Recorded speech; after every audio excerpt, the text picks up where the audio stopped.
కొంతమందిని చూస్తే పరిగెత్తుకొచ్చే అలవాటు ఉంటది. అవును, పిలవకుండా. పవన్ కళ్యాణ్ వెళ్ళాడు అనుకోండి, జనం ఆటోమేటిక్ గా వస్తారు. లేదా పవన్ కళ్యాణ్ వస్తున్నాడు అంటే వచ్చేస్తారు. నేను కాలేజీ డేస్ లో నాకు బాగా గుర్తు, భారతీయ జనతా పార్టీ మీటింగ్ అంటే 10 మంది కూడా రారు.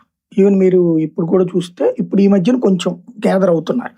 బీజేపీకి అప్పుడు ఏం ఉండేది కదా, కమ్యూనిస్ట్ పార్టీకి అయితే ఒక 50 మంది ఆటోమేటిక్ గా వస్తారు, బీజేపీకి వచ్చేవాళ్ళు కాదు. కానీ వెంకయ్య నాయుడు మీటింగ్ ఉందంటే గ్యారెంటీ 2-3 వేల మంది వస్తారు. అవును, వెంకయ్య నాయుడు తుమ్మలపల్లి కళాక్షేత్రం మీటింగ్ పెట్టినప్పుడు నేను కాలేజ్ చదువుతున్నాను, మా ఫ్రెండ్ అరే ఆయన భలే మాట్లాడతాడు ఒకసారి ఇందామన్నా. ఆయన వాక్చాతుర్యానికి అభిమానులు. ఇది ఇందులో మా ఫ్రెండ్ వాళ్ళ నాన్న కాంగ్రెస్. ఏంద్ర నువ్వు కాంగ్రెస్ వాడి కదా అంటే భలే మాట్లాడతారు పదబాబు చూద్దాం అన్నాడు.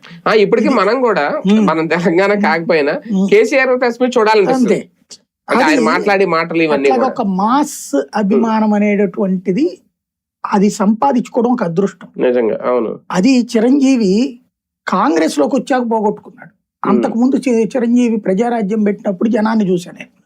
తిరుపతిలో స్టార్టింగ్ అప్పుడు నేనే ఉన్నాను, ఆ తర్వాత ఆయన తిరుపతి ఎమ్మెల్యేగా కంటెక్ట్ చేసినప్పుడు నేనే ఉన్నాను. ఎక్కడికి పోయినా సరే జనం ఎగబడి రావడాన్ని ప్రత్యక్షంగా చూసినాడు. తర్వాత అదే చిరంజీవి కాంగ్రెస్ పార్టీని విలీనం చేశాక 2014 ఎన్నికలప్పుడు ప్రచారం చేస్తుంటే ఆ చిరంజీవి సో రూట్ లో నుంచి